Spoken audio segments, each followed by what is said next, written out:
Hi, everybody, and welcome to the Monday edition of Moohead Radio. I'm your host, a big and furry bovine.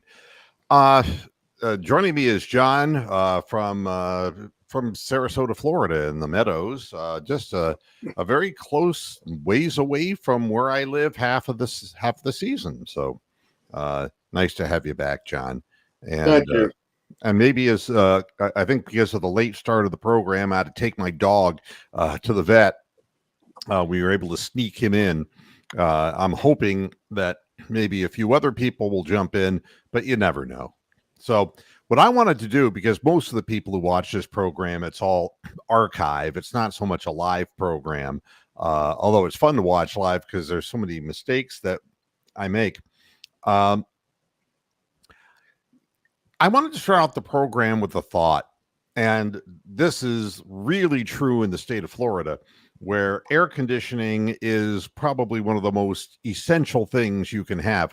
If you bought a new air conditioning system and you lived in 95-degree Florida and they put it in and they charged you a fortune for it, and 2 weeks later it stopped working, and then they refused to fix it or work on it, would you continue to do business with that company? No. Well, of course not. I mean, I don't know anybody who would. But this is the way that I look at the Cleveland Browns, is that they take, and I don't mean they, the players, because the players give and give and give, and they shorten their lives and they injure their bodies for a certain glory that has been elusive to this franchise. But the ownership just gets richer and richer and richer, and they lie and they prevaricate. And the most important person, the person who's at the top, hides in the weeds, silent, raking in his money. So I wanted to write a song for him to share with the internet live here on the program. The name of the song is Fuck Jimmy Haslam, and I hope you enjoy it. Here we go. I gave my money to Jimmy, what was I thinking? Now I'm mad as hell and heavily drinking. Can't pay the mortgage on my 60-year-old home. Fuck Jimmy Haslam, he won't pay for his dome. Every single year the draft goes to hell, cause he gets lousy players like Johnny Manziel. He spends all our money on Deshaun Watson. Thinks he bought a Maserati, ends up with a Datsun. Don't give your money to the pilot J guy, cause he gets lousy players like Johnny Manziel. He spends all our money on Deshaun Watson. Thinks he bought a Maserati, ends up with a Datsun. Don't give your money to the pilot J guy. We never get our rebate while we watch the team die. He hires all these yes men, they keep doing his will, and they leave the fans with nothing, we're just paying his bills. The wide receiver's incredibly slow. Elijah Moore is worthless, you know. Offensive lineman missing both knees. Send this message to Jimmy, won't you please?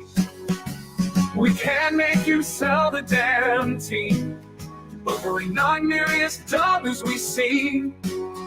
You can watch the games all alone. Fuck Jimmy Haslam and his tax shelter domes. Whoa.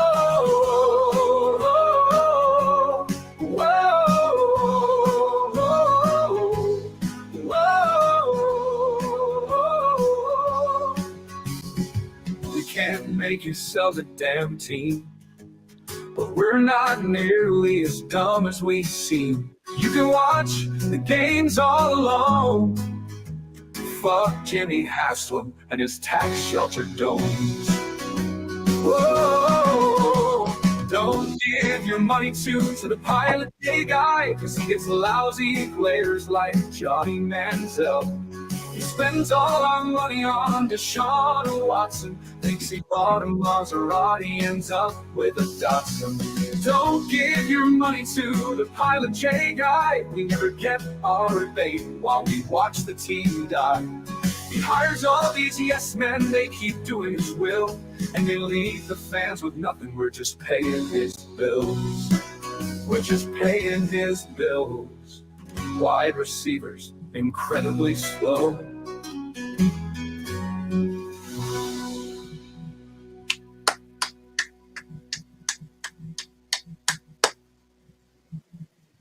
And there you have it. Well done.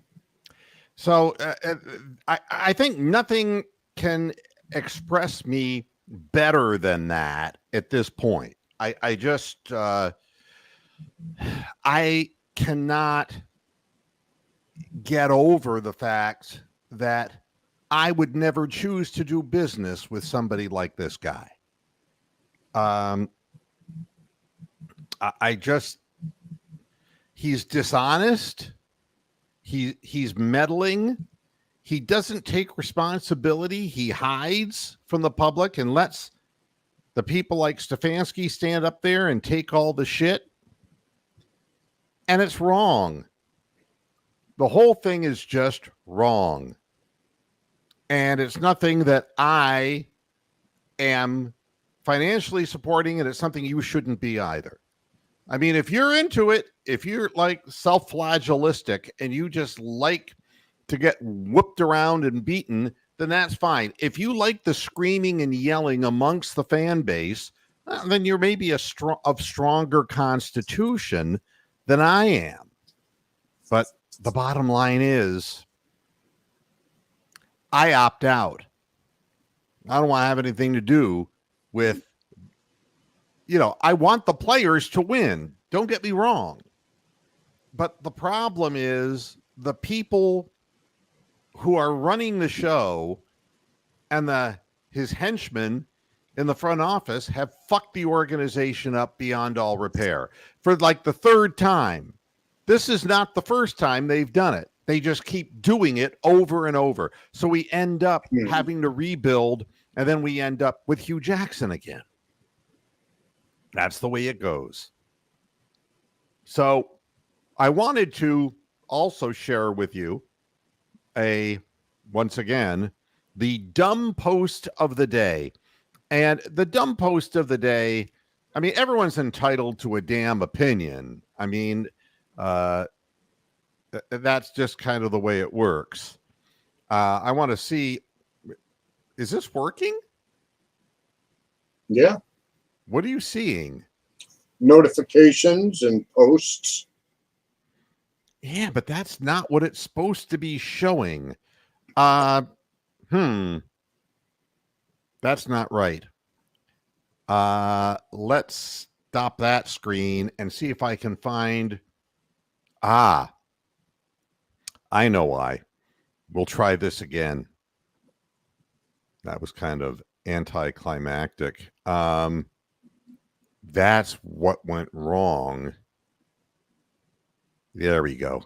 There we go. All right. Here we go. Mm-hmm. This man has ruined the Cleveland Browns. He misuses Deshaun Watson, pushed Baker out of town, refused to run Nick Chubb, can't call plays, pushed away OBJ, and can't win. This is the dumbest fucking post I have ever seen in my life. Congratulations, Cavs Bub. You win a Moohead Radio virtual coffee mug for all of your stupidity. Let's take it one by one. He misuses Deshaun Watson.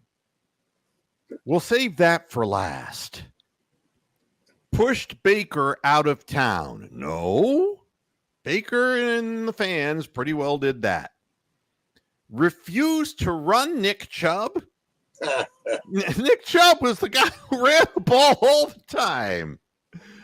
Can't call plays. Well, there would be some argument perhaps about that, except He didn't push away OBJ. OBJ's father was complaining all the time, and OBJ was disrupting the entire team, and he can't win. He's been the fucking coach of the year 2 years running.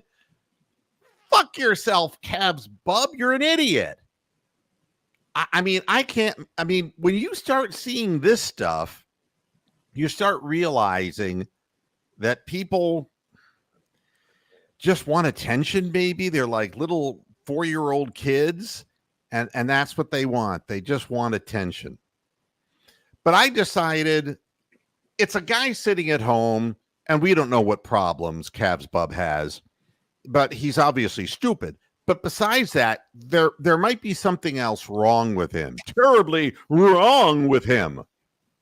So I decided I'm going to do the same thing for the press, because this is the kind of thing that makes you just hold your head and say, this is ridiculous.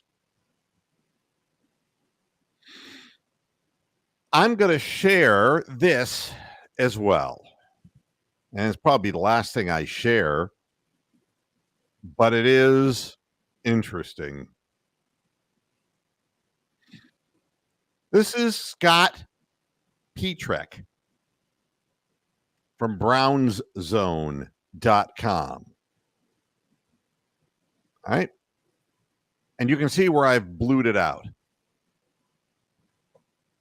Meanwhile, the crowd in the stadium where Joe Flacco used to play is getting testier and testier. Now, anybody who starts a sentence that way is a moron, all right? And let me explain why, because I don't want to give him any more publicity than what he needs.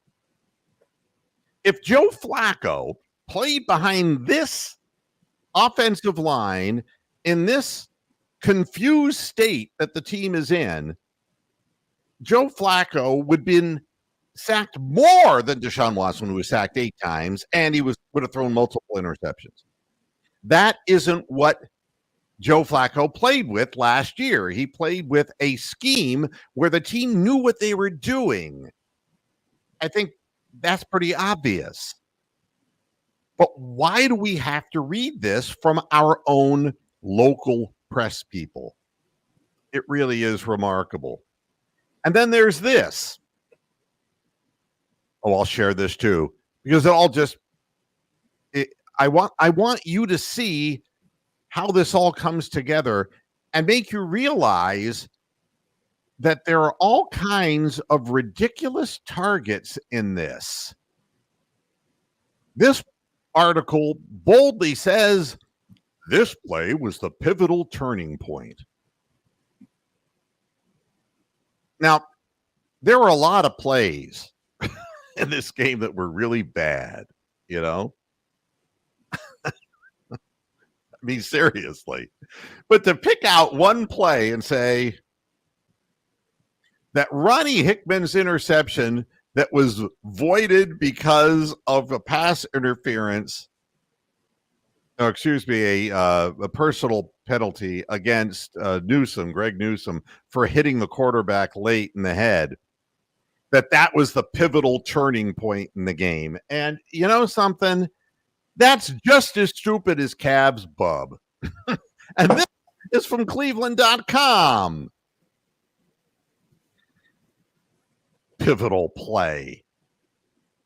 You know, if the team had any understanding of what they were supposed to be doing, it wouldn't have been a pivotal play at all. They just would have picked themselves up and played defense, gotten that team's ass off the field, and go back and score again. But that's not the pivotal play of the game. There is no pivotal play of the game because the team is in disarray. They have an offensive line that was depending on old shot players. They didn't draft any decent offensive linemen. They didn't, they'd gotten rid of all of their top draft picks for Deshaun Watson. And then they decided, we're going to try to find some real values in the 3rd, 4th, 5th, 6th round. Well, look what they got on the offensive line now. They've been putting up with Jack Conklin and his injuries constantly now for years. And now he's completely shot because he can't play on the leg because the knee won't support him. And so he's ripping other parts of his leg apart trying to play. He's not a cowardly person. He's trying. Hi, Hammer Time. How you doing? I'm doing well today, other than that debacle yesterday. That's what we're talking about. Yeah. Well, But I'm really talking about how the press totally confuses issues. And, you know, you're playing with an offensive line, and I'm looking at DeWand Jones, and he should never have been on the field. If they were looking at him in practice, and that's how he was moving, he should never have been on the field. But you see, what choice does the coach have when he doesn't have anybody but a Zach Zinter or somebody who's never played in an NFL game before? Or Deshaun Watson, who's being misused. That's right. I mean, the bottom line is he's being abused more than he's being misused. And it's because we don't have an offensive line. well, my thought was when I started watching it was to quote Lou Brown talking to Roger Dorn, "Don't give me that Olay bullshit." Yeah, That's kind of what was going on. he wasn't even trying. And as soon as he went back to pass, it was like, and even so, I had the TV on and slowed down to match the radio, and Zagura's in there, and he's like, "Well, so and so did this or that." I'm like, "No, they ran a stunt on the line, and Jed Wills blocked no one, and the guy came in untouched. And then another time, they just ran to the outside, and Jed Wills blocked no one." Exactly. Yeah. That piece of footage was all over the internet. And literally, I mean, I don't know what the deal was. He just looked lost. He looked like a little 3-year-old toddler in a carnival. He was lost. And I don't know if it was, this is just, to say how good Bill Callahan did it with smoke and mirrors with the people he had. But obviously, he sure as hell did something, because, good God, this is just brutal. Yeah. I mean, you can't expect anybody to be successful behind a line that's playing as porously as that.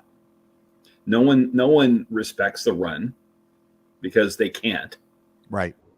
So let's just pin our ears back and go at them. I mean, what's to stop them? And why wouldn't anybody come to that conclusion? Even the lowly Giants figured out that they could get up quickly enough that they could hold on in the end. And believe me, they're a rancid football team. They're bad. And that the fact that they couldn't do any better than they did and had to hold on multiple times at the end of the game.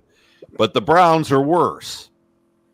This is one of the worst Browns teams I've seen, because there is no agreed direction. And it looks like the players don't want to play the scheme. I mean, I got to say that Emerson looked completely bewildered. And this is our best one-on-one coverage guy, along with Denzel Ward, and he looked completely out of it. And then McLeod looked completely out of it. I mean, how do you, when a team has the ball on the 4-yard line and it's third down and the quarterback, who's a bum, drops back to pass, and you let him play scrimmage, pitch and catch to a rookie receiver without even bumping him on the line, without doing anything to impede his route, and to leave the middle of the end zone empty? I mean, we got problems. We got real problems, and we know these players can do better than this. So immediately we say Andy Dickinson is a big problem compared to what Callahan was. And Callahan's son ain't going to be a head coach for long, based on the whole Levis thing. The quarterback who can't play. So, you know, we let him go. Nobody knows why. They freely said, go ahead, go ahead with your son. They thought they had a guy, and it's Andy Dickinson, and this is what we're looking at? The players are not playing hard. It's all confused. And if Joel Bitonio said, well, we're still the fighting Stefanskis on the front line, they sure don't look like fighting Stefanskis to me. They look like they got no fight in them whatsoever. I think they're old. They're physically decrepit. They should no longer be playing professional football. And the organization did nothing to replace them so that they could be used less. Instead, they just use them like parts in a used car until they completely break down. And think of it this way. This is week 3. What's it going to be like in week 15? There ain't going to be no players left. You're going to, James Hudson's going to be starting. I mean, the fact of the matter is the second half was better than the first half without a lot of the starters because they just can't do it anymore. Yeah. They just can't do it anymore. And again, I don't blame the players. The players did everything they were supposed to do. They played as hard as they could. They got us to the playoffs. And so did Stefanski. He did the best he could do.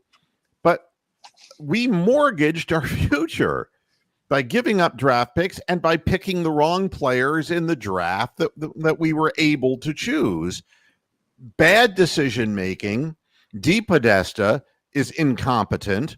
Andrew Berry is incompetent with the evaluation of talent. He's good with money, but he's not good when it comes to evaluation of talent.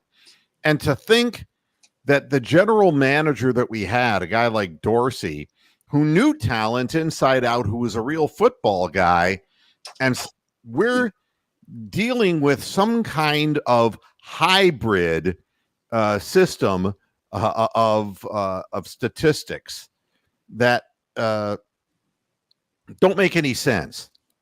I mean, if you're doing analytics and you come to the conclusion that Anthony Schwartz is the guy you got to take for speed, or that Cedric Tillman is the guy that you need to pick in the third round of the draft, or that you got to take a chance on a character case like Mike Hall Jr., then, I mean, what are we doing here as fans? How is this any different than how I started the program with the air conditioning company who refuses to service the bad new air conditioner they put in your house when it's 95 degrees outside and you have no air conditioning? You're paying and getting nothing for it. And that's the point. If you didn't hear the song that started the show, watch it from the beginning when we put this up on archive, which is immediately after the show. And you'll understand why I don't support Jimmy Haslam. I support the players, which means I want them to go someplace where they have a chance to win. I don't want them here in Cleveland because they're never going to win here. It's a waste of time cheering for this team or getting upset. You know, and I'll be honest, the anger that has presided over this program that I've had to clean up. And I was talking to Brian in the chat room before the show, so he understands. He's not a Browns fan. He's a Panthers fan now. And yelling and screaming isn't going to change anything. You have to lay down what's acceptable to you and what is not. Yelling and screaming on this program and anything that resembles hate speech isn't going to be tolerated because that's not the way I want the program to be. But it's so easy to get emotional because of the social media, because all the stuff that's on Twitter and all the stuff that's all over the internet and all these people who have these ridiculous points of view. It's absolutely nuts. And it's just so simple. If you want to support and spend your money, and it's a lot of money, it's up to $600, I was told, for NFL Sunday Ticket, if you want to spend that kind of money, or you want to go to the stadium and spend that kind of money to park, to eat, and to watch what we just saw, which is all you're going to see this year anyway, because they don't have any players. If that's what you want to do, that's fine. And if it makes you feel good to say, I'm a fan, that's cool. I think you could be well-intended and be a fan, but you can also look at the situation and say, we're not going to help this prick build a dome. We're not going to take taxes out of our money so that he can get a free ride and do this shit year after year after year. You don't have to support it. You can support the players. That's why this show is here. But I will be damned if I ever have a good word to say about Jimmy Haslam. He's a liar. He's a thief.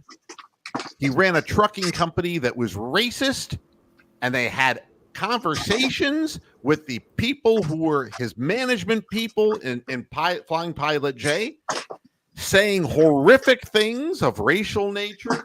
He screwed his own clients by not giving them their rebates.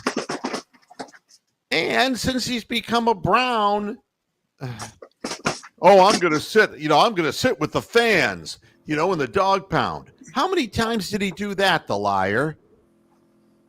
I mean, that's the first thing he said, remember, when he became the owner? And he lied about that.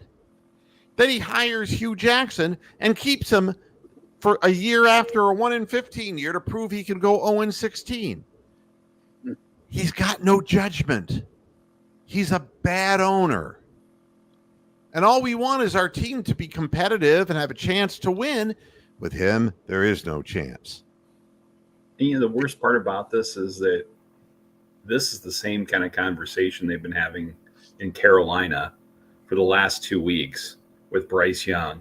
And all of a sudden, Andy Dalton comes out, they win a game, and the pressure is somewhat off of them. And now we're the worst team in the league, which we are, but maybe not totally. But, that was definitely a point. And for years, I had season tickets and went up to every game. I mean, that was what I did until they left the old stadium. I had 8 years of season tickets in the dog pound, right between the goalposts. You watch some of those old footage, you'll see me giving a little touchdown signals. You the big dog? No, I was a different big dog. I was never as big as him. I might be close to it now, but back then, no. But Section 50, row 2, seats 12 and 13. Me and a friend, somebody would be there. But it's just, the part of it is that watching the games, I don't see relief. Is that, you know what I mean? I don't see a way out of this. I don't see a way for them to make improvements on what they have based on the schemes and personnel they got. It's just not there. Yeah, I'll share a story with you. When I was young, that was a long time ago, folks, and I was just starting out my career in radio management, I had to get a job. I was 27 years old, and somebody in Jackson, Tennessee offered me a general management position for an AM and FM radio station in Jackson, Tennessee. So I took it. I didn't care who the people were at that point. I had to get a start somewhere. It turned out that they were the dumbest owners and were known as such in the country, who got rid of their general managers every 3 to 4 months because either they would quit or they would run them out. And I will tell you one story, and then I'll get back to the sports. Their name were the Glassman brothers, and I can't begin to say anything good about either of them. The leader of the gang was Bill Glassman.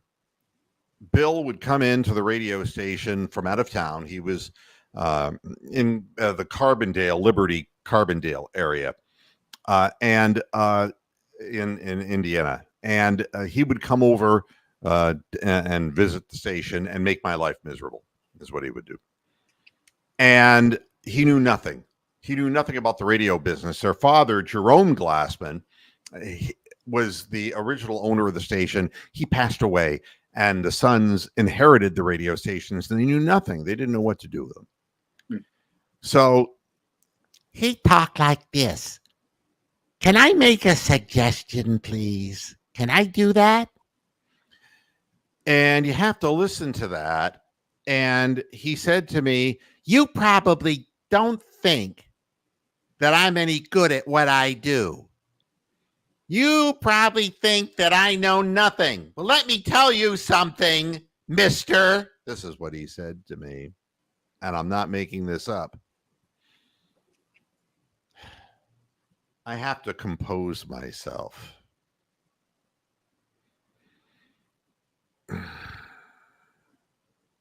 I want to remember exactly what he said. He said, you don't think I know the song Stairway to Heaven by Leonard Skinner?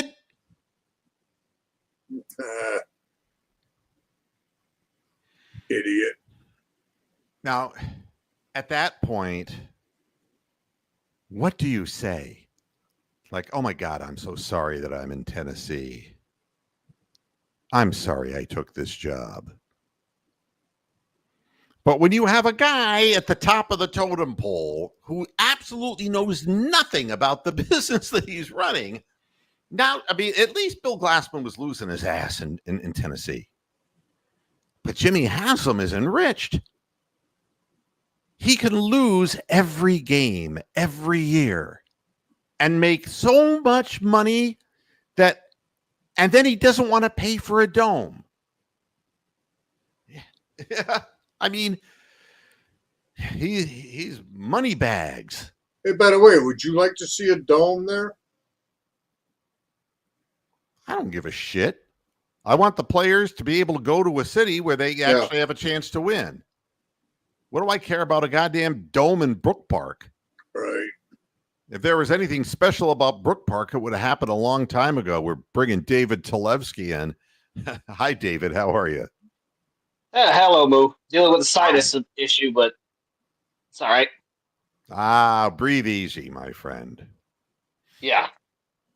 And the next story says Browns' first half debacle versus the Giants presents more evidence that Jim Schwartz's defense has a problem.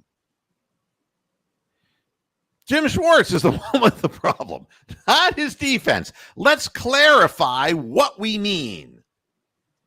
Jim Schwartz is the only person in the world, as far as I know, who didn't realize that the film just showed that the Browns have no offensive line, that he was just going to bring everybody in, and that the receivers can't separate from man coverage. It doesn't take a genius. Even Brian Daboll could figure this out, folks. It doesn't take a genius. You just bring the house. You have nobody to protect the quarterback. The quarterback is not escapable, and he isn't going to be able to hurt you when he has less than 2.4 seconds to throw the football. And Jim Schwartz decides defensively that he is going to blitz like crazy, and that the plan was to bring everybody, and rather than do what's working in the league, which is 2 safeties, what he's doing is one on each side. Not too high. Too high is working for teams in the league and confusing people all over the league. But Jim Schwartz is Jim Schwartz. And he loves that song, Stairway to Heaven by Leonard Skinner. He only knows the way that he does things, and it might as well just, he's still someplace else. So he put no onus on Daniel Jones whatsoever. Because all Daniel Jones had to do was just drop back 2 steps and throw it out to the flat in the screen pass and gain 12, 14 yards at a time. We never laid a hand on him. When we went into the half and we came out in the second half, somebody must have said to him, look, you motherfucker, change. So we stopped the blitzing, and they scored nothing. They did nothing in the second half of the game. Nothing. Except what we gave them, of course, at the very tail end of the game. They had no ability to get first downs, and when the onus was on Daniel Jones, he turned into a pumpkin again. But not before we gave them 21 points. The defense that I remember used to hold people out of the end zone. Now, they just let them walk and prance into the end zone. Pathetic. Jim Schwartz is a problem because he's not flexible. The times change. If teams are utilizing things that work, you've got to learn. Yeah, I couldn't program a radio station in the 90s like I did in the 80s. Things change. When you're confronted in top 40 radio with something like New Jack Swing, hip hop, and then rap, you say, well, God, we'd never play that. We were playing Bon Jovi in the 80s. We were not playing hip hop. We were not playing this stuff. But your audience is clamoring to hear it. If you don't play it, the urban station in town is going to get your listeners. And you have to figure out what it is you're going to do. You got to maintain your identity, but you got to give the customer what the customer wants. You got to do what works. Jim Schwartz is living in the past. He still thinks Patsy Cline is a top country artist. Jim Schwartz is behind the times. He's crazy for refusing to change things. Well, I mean, he's a Belichick guy, and they're all notoriously stubborn. Well, and there you have it. To Schwartz's credit, though, Daniel Jones doesn't work well against pressure, except for when they were playing us.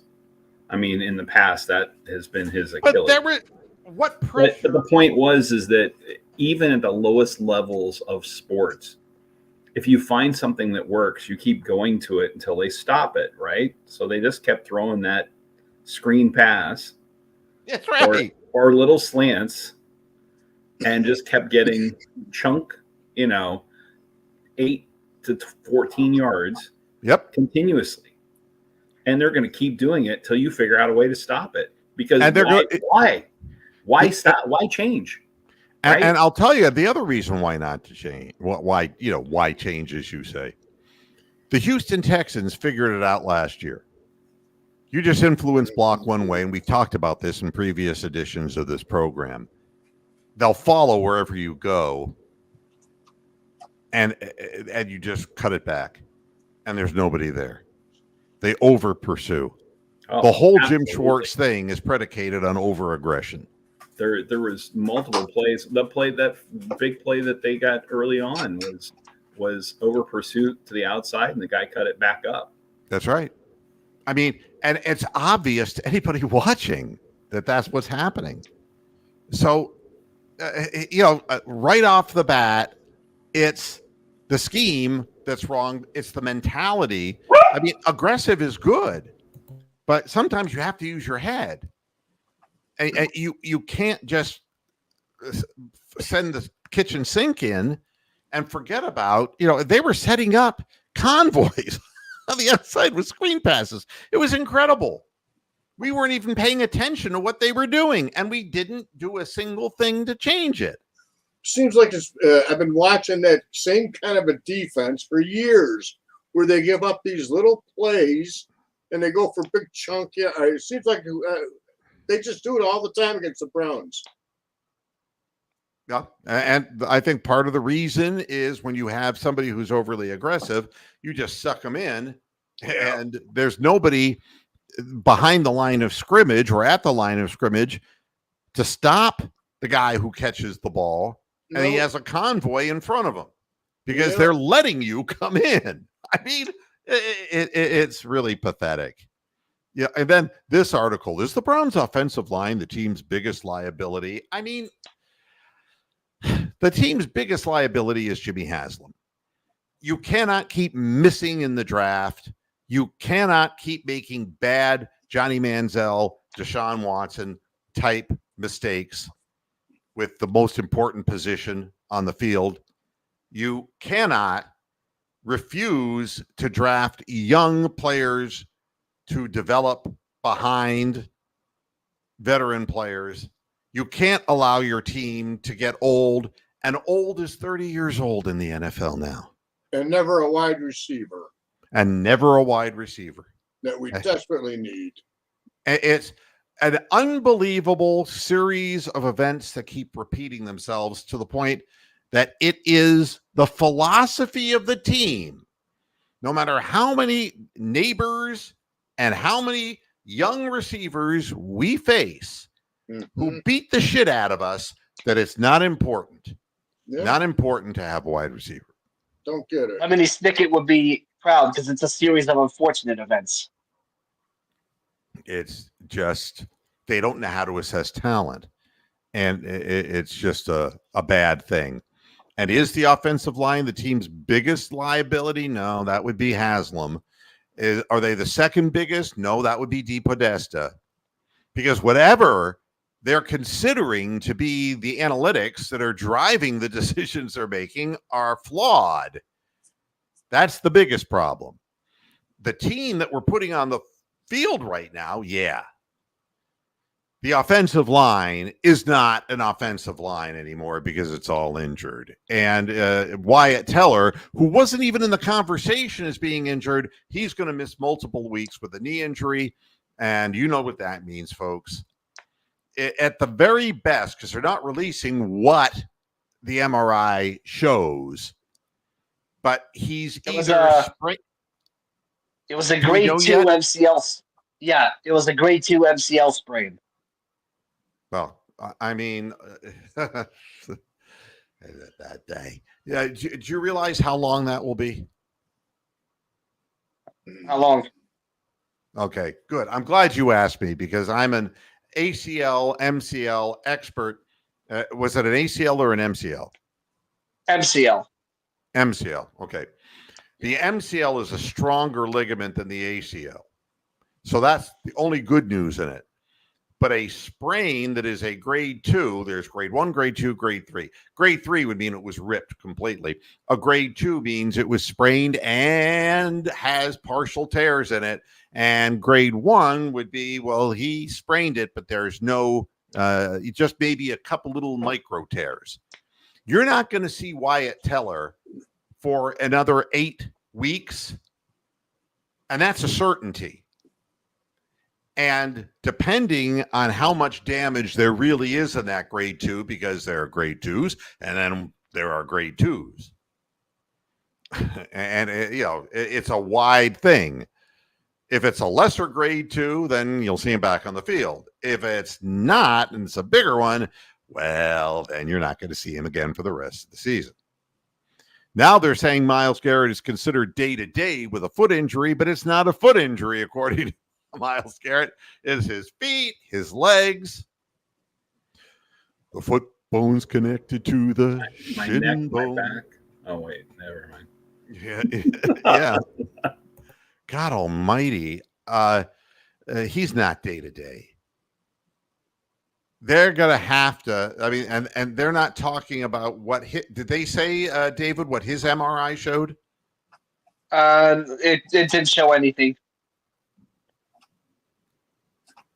So he's just messed up.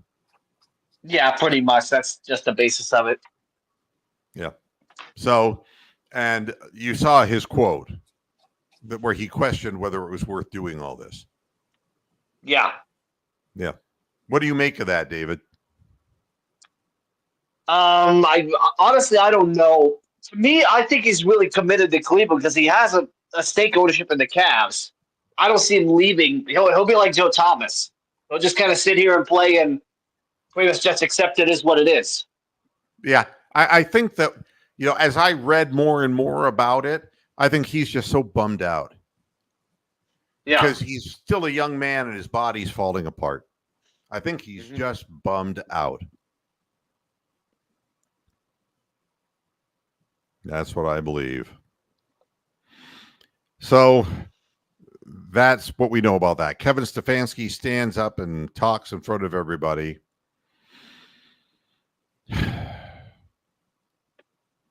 And well, in his case, it's more that he sits. yeah, I mean, Kevin Stefanski can't stand up there and say, they've given me nothing to work with. I got Elijah Moore, who never did anything in New York, doesn't catch the ball and doesn't run good patterns, and he's never been successful. Now they've given me Jerry Jeudy, who's been totally inconsistent, and he proved it again. Amari Cooper is old and doesn't have separation speed that he once did. That's obvious when you look. It's all his ability to run routes now and not speed. The draft picks I gave him, whether it was Schwartz or whether it's now Cedric Tillman, they haven't been able to make contributions. David Bell, he's gone. The bottom line is he can't stand up there and tell the truth. He's just going to have to keep saying, we got to do better, and I'm part of it, and I got to do better. There is no better that can be done. These players aren't good enough. They're not healthy enough. And saying that, Kevin Stefanski is the reason, no. I'm not buying into that at all. And, I've questioned some of the play calling for sure. But So, one thing about that, now you just kind of brought up a good thing, saying they're not healthy enough. 2 weeks ago, we talked about how a lot of the starters had rust because the offense didn't really play in the preseason, except for a few things. But now they look like they're all broken already. So what? And pretty much everything that happened when they went to the mountains, whatever the heck they went to, took the trip, was a wash because they got rained out half the damn time they were there. So it's like, so what's the fix? I mean, when you're talking about, how they looked like they hadn't played together, and now they look, you're thinking, okay, Will's seems to feel like he's good to go, and Jones seems to feel like he's good to go, but they certainly didn't look like it. Well, I want to say something about fandom. All right. Y'all should be Browns fans. And being a Browns fan means you support the players. The players are the ones who are risking life and limb, a shortened lifespan, wrecked up bodies. And yeah, they're getting paid. They're not getting paid anywhere near what the guy who's making all the bad decisions at the top of the totem pole is getting paid, but they're getting paid some good money. And they're going to have to spend it on themselves when they get a little older because they're going to need help getting around. Just take a look at Bernie Kosar. They're going to need help. So and I'm not asking you, I'm demanding. If you want to listen to this program and you want to say that you're a Browns fan, support the goddamn players. I don't want to hear this division about this player or that player. I don't want to hear it anymore because they're all trying to win. And it isn't that they're terrible. It's that we've watched the offensive line just literally erode physically. The desire is still there.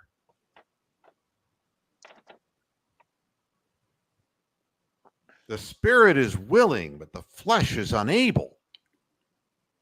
That's what we're witnessing. Support them. Because they're the guys who are taking the ultimate hit and the ultimate punishment in order to try to win.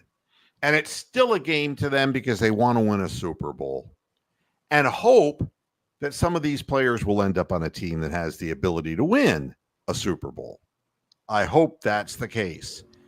But don't ever think for a minute that Jimmy Haslam gives a shit about you, that his wife gives a shit about you, that he gives a shit about Brook Park.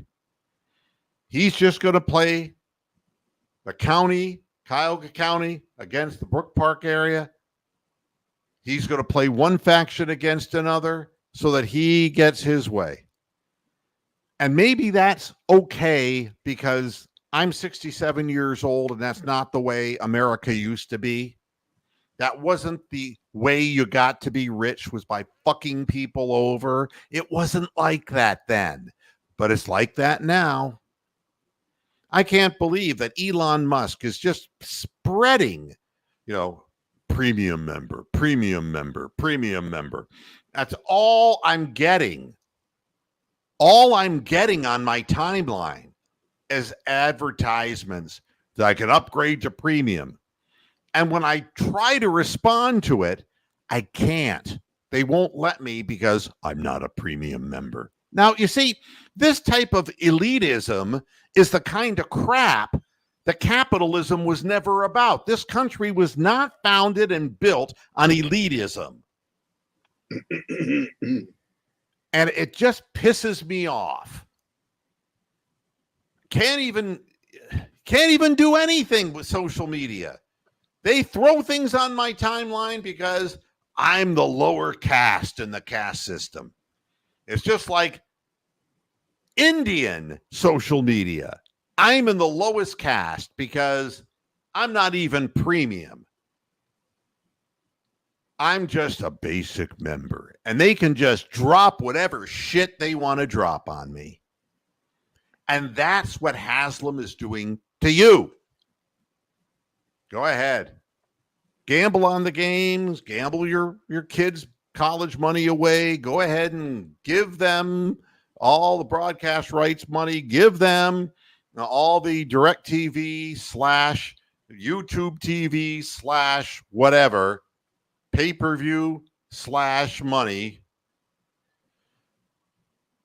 And what they give you is what they give you. And if you don't like it, tough. Support the players. The players don't ask anything of you. The players don't charge you anything. And if you had a brain in your head, you'd figure out through technology how you can watch these games for nothing. Use your head. If somebody's going to fuck you, you fuck them back. Goodness. I shouldn't have to tell you that. I'm like your fucking dad. Okay, Dad. Jeez, oh, weezo. So we were talking about the players and laying it all on the line. And there was a study that came out of 2,000 former players. I don't know if you saw the data. No. On there. They said a third of them feel that they have some CTE symptoms.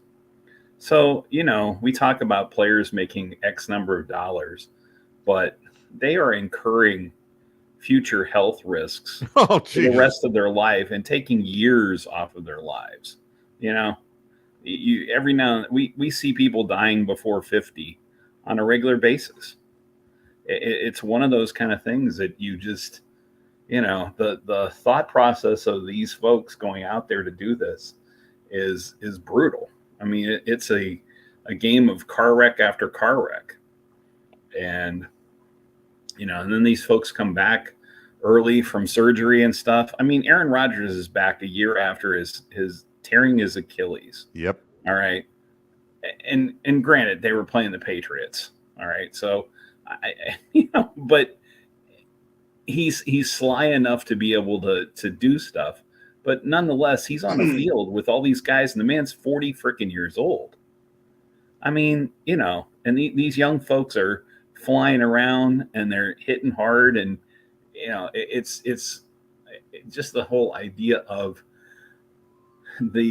what it takes to do that. And also you look at these players who are extraordinarily successful in college and they come to the pros, and we're talking quarterback after quarterback, wide receiver after wide receiver. It's just one thing after another, and they can't make it in the league. It takes a special type of person to play in the league. Yeah, everybody says you play hurt, you don't play injured, but you play hurt. So, you know, and now the season, as long as it is, I can't imagine, you know, what's happening. The other thing is, and I thought was, we were a 6.5 point favorite in this game. You think that's going to happen anytime between now and the end of the season? No, No. not at all. Yeah. And it's true, Radu. It's true. And the fact that we still haven't adjusted to what happened to us last year is all the more amazing. It's just all the more amazing that we just keep approaching it the same exact way. Just crazy. The name of the song was Convoy, Radu. I'm catching up on, you know. Let's see what else I've.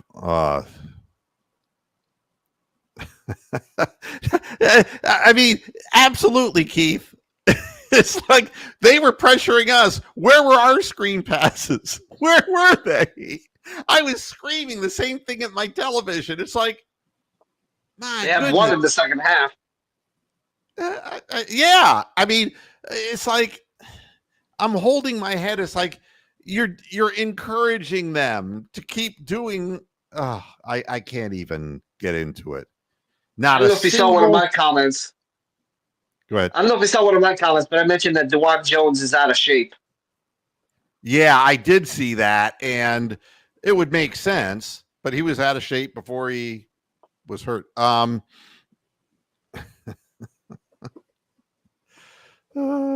God. And it's not AB's fault because AB does what he's told, and he's being told.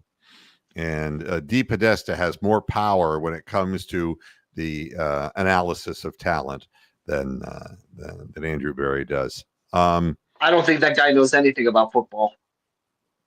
No. Andrew Berry's a financial guy. He's probably doing finances for Jimmy. Oh, D. Podesta. D. Podesta is a baseball guy. He's you know. He sold Jimmy on a concept, and Jimmy's happy enough if he can get himself into the playoffs every so often and lose in the first round. Then what the hell? That's an extra games revenue that he gets. I mean, it's the only way he looks at it. He doesn't care about you. He doesn't care about anybody but himself. Oh my goodness. And you know, I'm not sure he should play either. He's a grown man. He's going to make a decision. And whether he plays or not, don't be surprised if Myles Garrett is not going to be playing. The fact is, it's always been a team sport.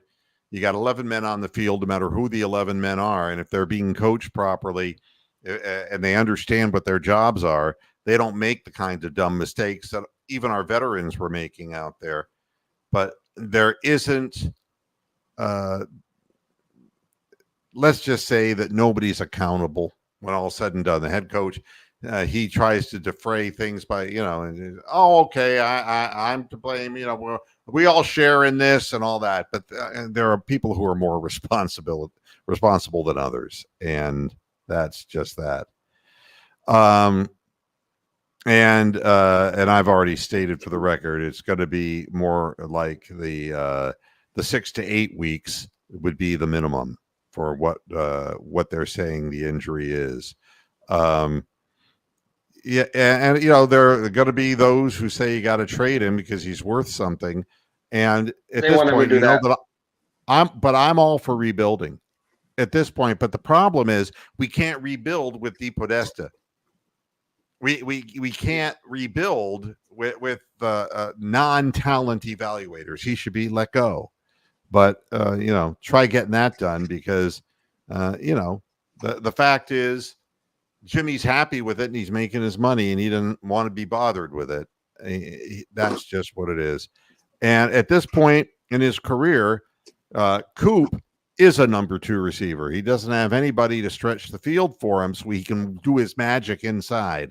And so you saw how they had several camera views where you saw what Deshaun Watson saw. And it's like, no, you know, there was nobody open. There was no separation. He had to eat the ball.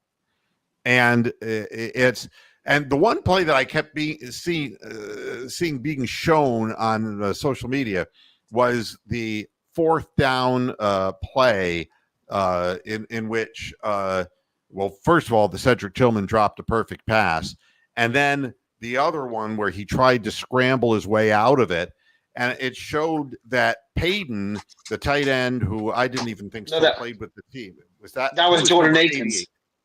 88. Jordan Akins. Yep. He was cutting to the outside on a rub pattern, and allegedly that Jerry Jeudy was drawing two coverage, and he was going to peel off.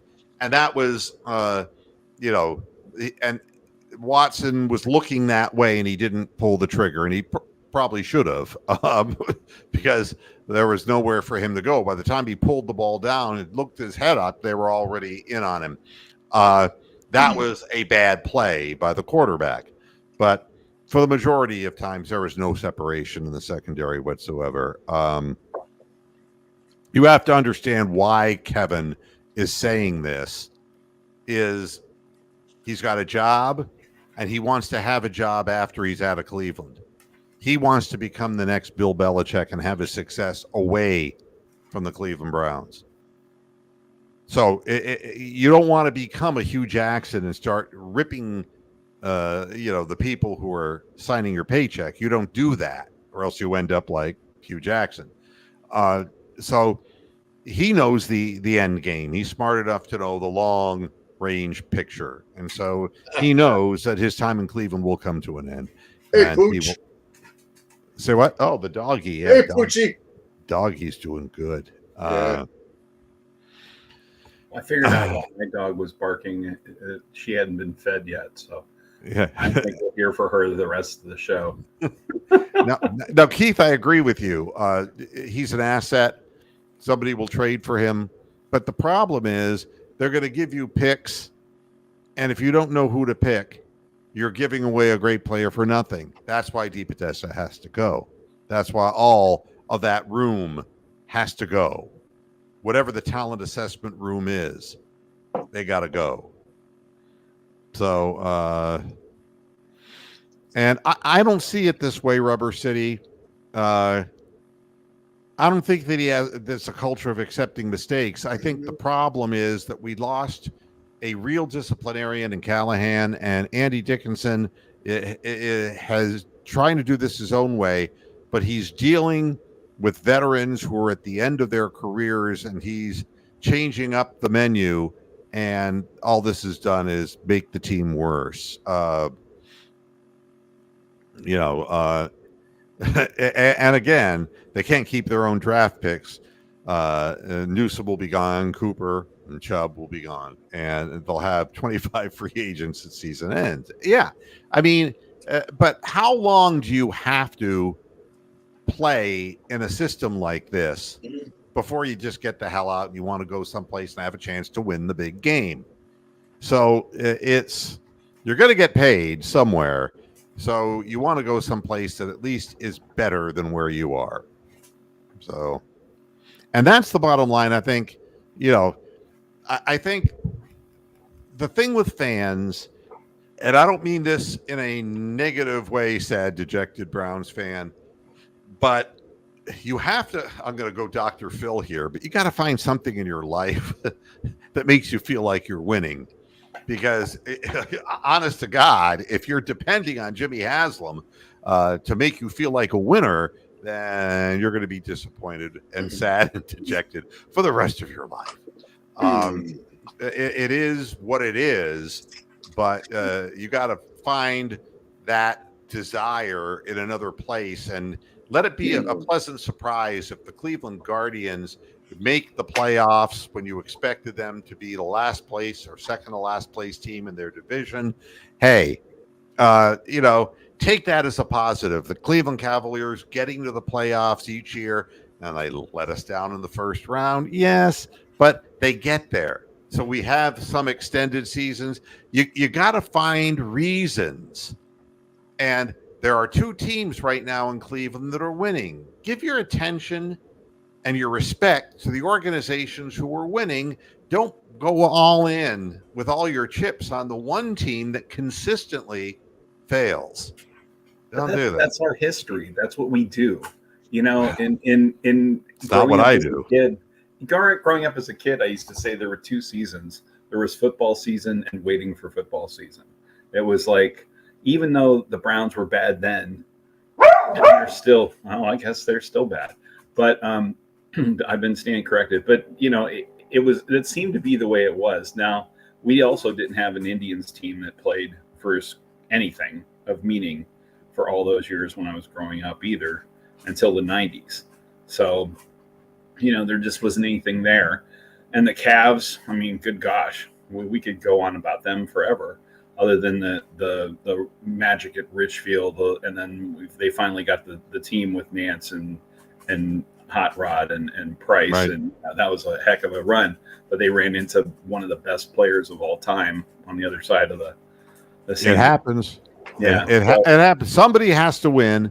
Somebody has to lose. But, you know, if they gave you the money's worth and they gave you excitement, that's all you can ask for. This baseball team's been so much fun to watch. It really has. They hustle. They do all these things that we want the Browns to do, right? Yeah, they take extra base. They try to steal a run here and there while they can, because they don't have great hitters from top to bottom by any stretch of the imagination. Now, Keith, I'm trying to figure out what you're saying here. You know, I support the players. They play like they prepare, but who do you hold accountable for poor play? And if I know the players can do better, all right, which we know the offensive line can do better, I look at Andy Dickinson right off the bat and say there was a switch there, and that switch has been for the worse. That change has been for the worse.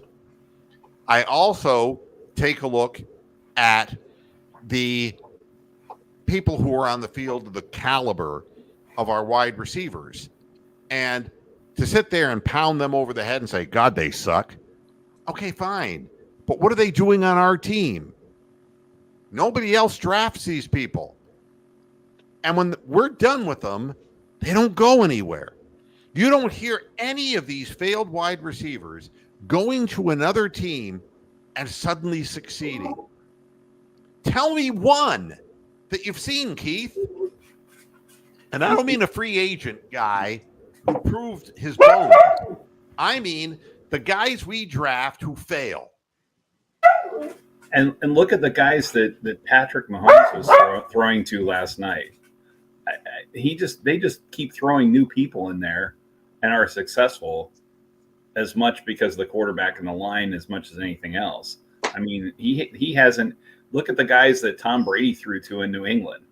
You know, outside of Gronk, Julian Edelman maybe, but for them, I mean, Edelman's undersized and Brian Brennan type of receiver. I mean, it just was one of those things. Watching the game and watching London from Atlanta. Oh my gosh, I had a man crush on this dude. I'm like, I would love to see him on our team.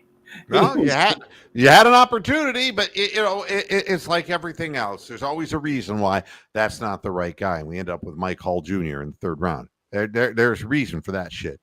Christopher Milton says, and this is very true, the front office knew the offensive line, running backs, and wide receivers were suspect in training camp and did nothing to help. That's right. They you know what they did? They were playing poker with a bad hand. And they can't lose because they're going to make so much money. But it's the fans who end up losing. That's the sad part of it. And did they believe they were really a Super Bowl contender? Oh, I mean, that's just publicity talk. I mean, anyone who thinks that is really lost, Yeah. I was watching YouTube today, those little short clips that come through, and they had one about this guy. He says, my friends are big sports fans. They go to these sporting events. He goes, I go to concerts. They're like, why do you spend money on concerts? He goes, well, because when you go to a sporting event, 50% of the time you come home sad. He goes, I never go see my favorite bands and go, damn, that was just a shitty show. Well, they play the whole thing. They go off for a minute. They come back. They play a couple more of your favorite songs. You go home, you're happy. Well, unless you go to a Jane's Addiction concert, they get into a fist fight on the stage, and they walk off the stage after 3 songs. Then you're not going to be happy. or years ago when Dave Grohl fell off the stage and broke his leg. So Right. But he had a reason. Or all those years. Or all those years with Axl Rose when he used to get pissed at people. Yeah, and just terminate the concert. Yeah, that would piss me off. Now, Keith, this is very true.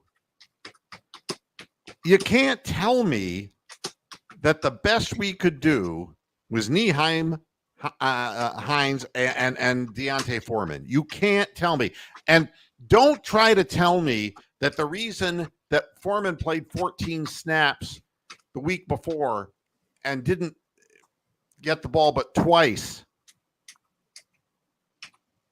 in the game, this last game, that it didn't have something to do with the fact that he was saying to the press, I'm just trying to get stuff on film. So, basically other teams can see that I can do more stuff.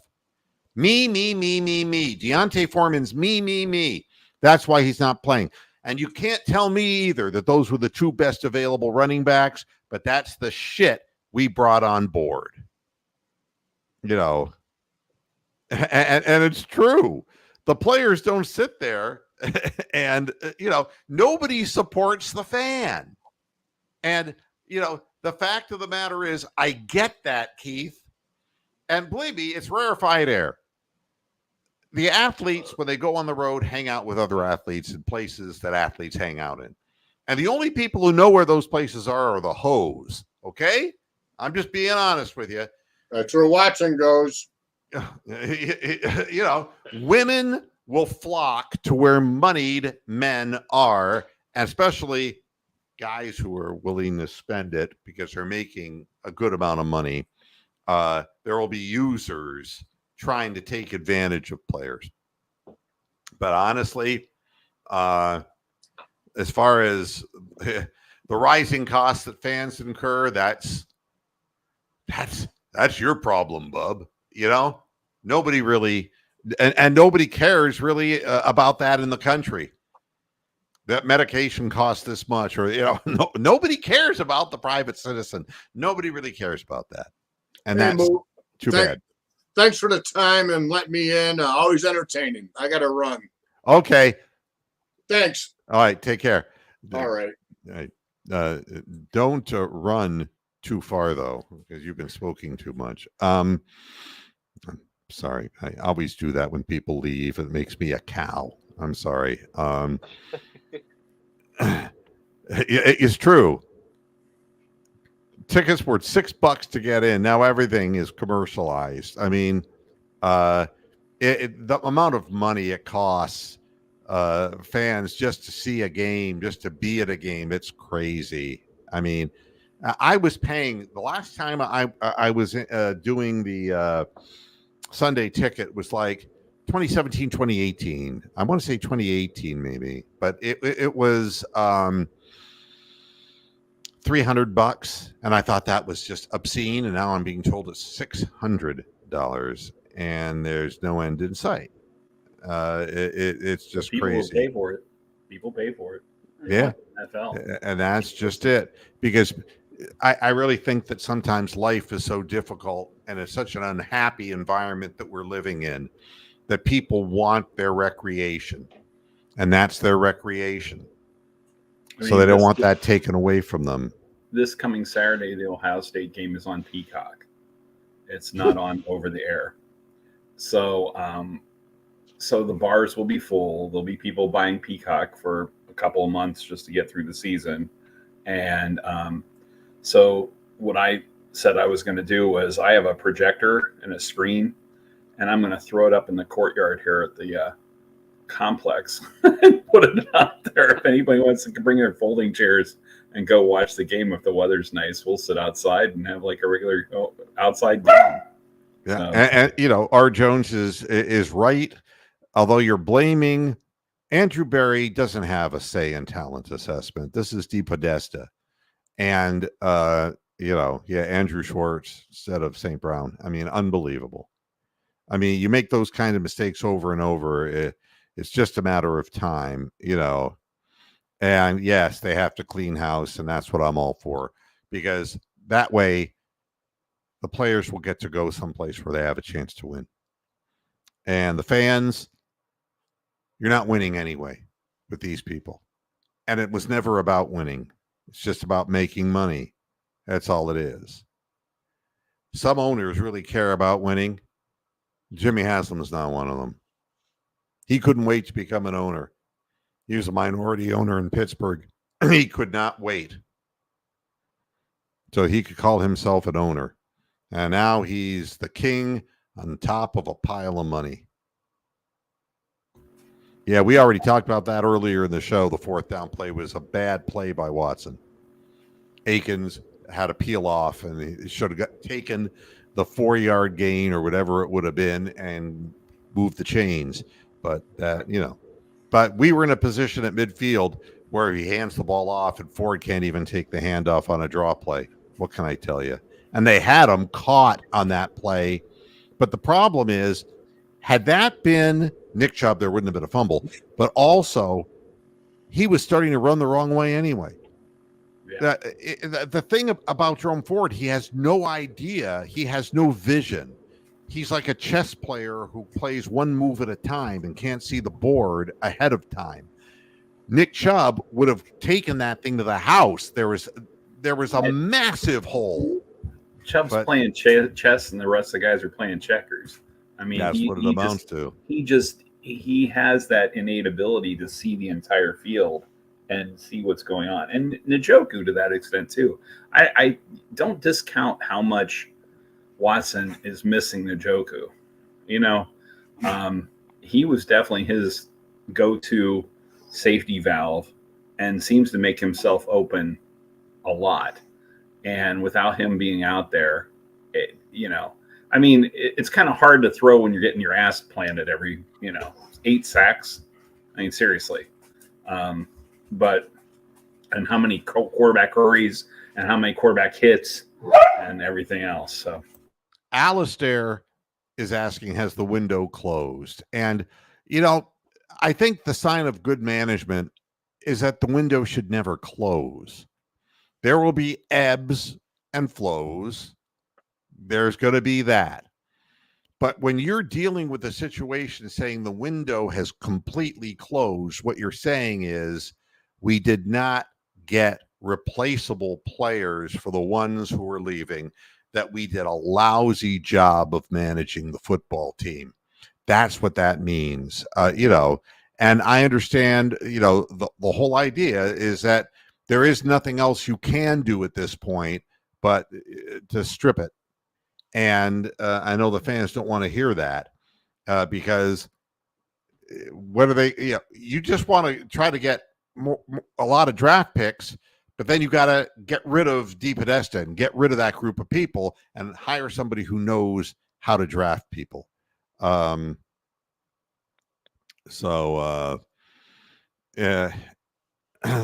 see. I always like to try to get as many comments in. And I disagree totally with this. Stefanski will get another head coaching job. You bet he will. You bet he will. And I'll bet you money on this. And I'm not even a gambler. Well, he's made the playoffs with the Browns twice. There you go. I mean, we're not talking about somebody here who was like the bozos that we've had in the past, who like the Rob Chudzinskis, the people like that who would never, be a coach again, a head coach in the NFL. Ryan Davis. Oh man. Yeah, I mean, we have a bunch of them in our history. Why does he get sacked so much from the shotgun? Because it's pointed right at him. What kind of a question is that? Because nobody up front is blocking. Next. Goodness gracious. And it doesn't matter whether Deshaun Watson is finished or not. What does it matter? I mean, there's nobody blocking. Anybody is going to get beat up and nobody's going to be able to do anything. And you don't believe me? You take a look at the New York Jets. Aaron Rodgers suddenly looks better because he's got a real offensive line in front of him. And, you look at other teams around the league and that have no offensive lines and they're getting clobbered. And it's simple. you know, oh God. I got to run too, actually. Ta-da, dun, dun, dun. I mean, I can keep on doing this forever and ever.